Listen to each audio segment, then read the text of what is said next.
श्री कृष्ण जी कहते हैं, एक बार एक बहुत बड़ा नेता एक साधु के छोटे से आश्रम में गया। वह साधु के बारे में बहुत सुना था तो उसके मन में आया कि मैं एक बार जा करके देखता हूँ कि लोग उसकी इतनी तारीफ क्यों करते हैं। जब वो उस आश्रम में गया तो वहाँ पर एक छोटा सा कमरा था जहाँ पर एक कालीन बिछा हुआ था। वहाँ पर कुछ लोग नीचे बैठे हुए थे और साधु जी सामने बैठे हुए थे। कुछ सवाल जवाब चल रहा था।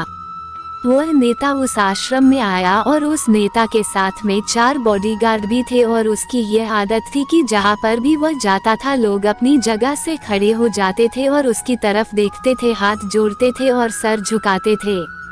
लेकिन यहाँ पर ऐसा कुछ भी नहीं हुआ। साधु व्यस्त होने के कारण उसकी तरफ देखा तक नहीं। तभी नेता को लगा कि यह मेरी बेइज्जती है और वह इस बात से गुस्सा हो गया।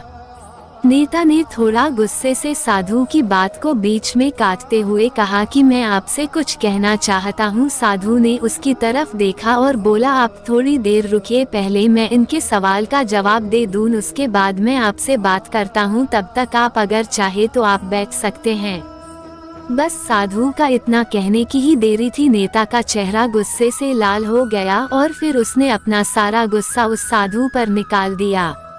अभी तक वह नेता बहुत तमीज से आप कह करके बात कर रहा था, लेकिन अब वह तू तड़ाक पर उतर आया। नेता ने उस साधु को कहा, तुझे पता भी है मैं कौन हूँ और तू किससे बात कर रहा है? साधु ने उसकी तरफ देखा और कहा, मुझे इससे कोई फर्क नहीं पड़ता है कि आप कौन हैं, लेकिन आप जो कोई भी है, अगर आप चाहते हैं कि मैं आपके सवाल का जवाब दूं या आपसे बात करूं तो आपको कुछ देर रुकना होगा। और साधु की यह कहते हैं नेता गुस्से से पागल हो गया और वही सबके सामने चीखने चिल्लाने लग गया, अब मैं तुझे तेरी असली औकात दिखाऊंगा। तूने मुझसे पंगा ले करके ठीक नहीं किया, तुझे पता भी है मैं तेरे बारे में क्या सोचता हूँ। साधु ने फिर से नेता की तरफ देखा और बड़े ही प्रेम से कहा कि मुझे इससे कोई फर्क नहीं पड़ता कि आप मेरे बारे में क्या सोचते हैं, आप जो चाहे वह मेरे बारे में सोच सकते हैं। फिर नेता ने उससे कहा कि तू चाहे सुनना चाहता है या नहीं, लेकिन मैं तुझे यही सब के सामने बताऊंगा कि मैं तेरे बारे में क्या सोचता हूँ। तू कोई साधु नहीं है, तू एक बहुत ही घटिया इंसान है, तू एक ढोंगी है, पाखंडी है और यहाँ पर जितने भी लोग बैठे हैं उन सबको बेवकूफ बना रहा है। तेरा बस एक ही मकसद है, इन लोगों की जेब में जितना भी पैसा है वह सब तेरे पास में आ जाए। तू अपने फायदे के लिए इन लोगों का इस्तेमाल कर रहा है और अब मैं तुझे नहीं छोड़ने वाला हूँ। पूरी दुनिया के सामने तेरा पर्दाफाश करके रहूंगा। मोटिवेशन की आग। Menu. Motivational story by Sandeep Maheshwari. अपनी नजर को बदलो, अपनी नजर को बदलो, अपनी नजर को बदलो। Motivational story by Sandeep Maheshwari in Hindi here. You can read latest collection short motivational story in Hindi for students, life lessons, motivational quotes, success story and tips. अपनी नजर को बदलो। Motivational story by Sandeep Maheshwari. Motivational story in Hindi. एक बार एक बहुत बड़ा नेता एक साधु के छोटे से आश्रम में गया। वह साधु के बारे में बहुत सुना था तो उसके मन में आया कि मैं एक बार जा करके देखता हूँ कि लोग उसकी इतनी तारीफ क्यों करते हैं। जब वो उस आश्रम में गया तो वहाँ पर एक छोटा सा कमरा था जहाँ पर एक कालीन बिछा हुआ था। वहाँ पर कुछ लोग नीचे बैठे हुए थे और साधु जी सामने बैठे हुए थे। कुछ सवाल जवाब चल रहा था।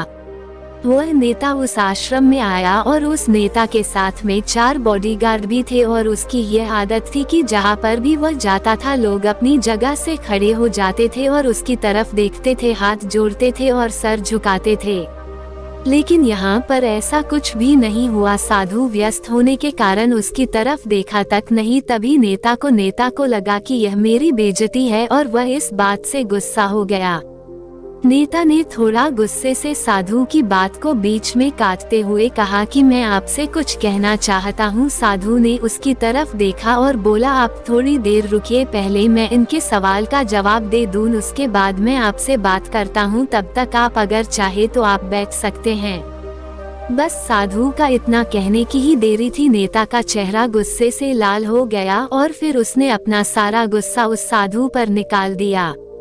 अभी तक वह नेता बहुत तमीज से आप कह करके बात कर रहा था, लेकिन अब वह तू तड़ाक पर उतर आया। नेता ने उस साधु को कहा, तुझे पता भी है मैं कौन हूँ और तू किससे बात कर रहा है? साधु ने उसकी तरफ देखा और कहा, मुझे इससे कोई फर्क नहीं पड़ता है कि आप कौन हैं, लेकिन आप जो कोई भी है, अगर आप चाहते हैं कि मैं आपके सवाल का जवाब दूं या आपसे बात करूं तो आपको कुछ देर रुकना होगा। और साधु की यह कहते हैं नेता गुस्से से पागल हो गया और वही सबके सामने चीखने चिल्लाने लग गया। अब मैं तुझे तेरी असली औकात दिखाऊंगा। तूने मुझसे पंगा ले करके ठीक नहीं किया, तुझे पता भी है मैं तेरे बारे में क्या सोचता हूँ। साधु ने फिर से नेता की तरफ देखा और बड़े ही प्रेम से कहा कि मुझे इससे कोई फर्क नहीं पड़ता कि आप मेरे बारे में क्या सोचते हैं, आप जो चाहे वह मेरे बारे में सोच सकते हैं। फिर नेता ने उससे कहा कि तू चाहे सुनना चाहता है या नहीं, लेकिन मैं तुझे यही सब के सामने बताऊंगा कि मैं तेरे बारे में क्या सोचता हूँ। तू कोई साधु नहीं है, तू एक बहुत ही घटिया इंसान है, तू एक ढोंगी है, पाखंडी है और यहाँ पर जितने भी लोग बैठे हैं उन सबको बेवकूफ बना रहा है। तेरा बस एक ही मकसद है, इन लोगों की जेब में जितना भी पैसा है वह सब तेरे पास में आ जाए। तू अपने फायदे के लिए इन लोगों का इस्तेमाल कर रहा है और अब मैं तुझे नहीं छोड़ने वाला हूँ। पूरी दुनिया के सामने तेरा पर्दाफाश करके रहूंगा। लेकिन उसके इतना बोलने के बाद भी हल्की सी मुस्कान उस साधु के चेहरे पर बनी ही रही। ये देखकर वह और भी तिलमिला गया और उसने कहा, अब बहुत हो गया, अब मैं यहाँ एक मिनट भी नहीं रुकने वाला, लेकिन अभी भी तेरे पास मौका है। अगर मुझसे माफी मांगनी है या मुझसे कुछ कहना है तो कह सकते हो।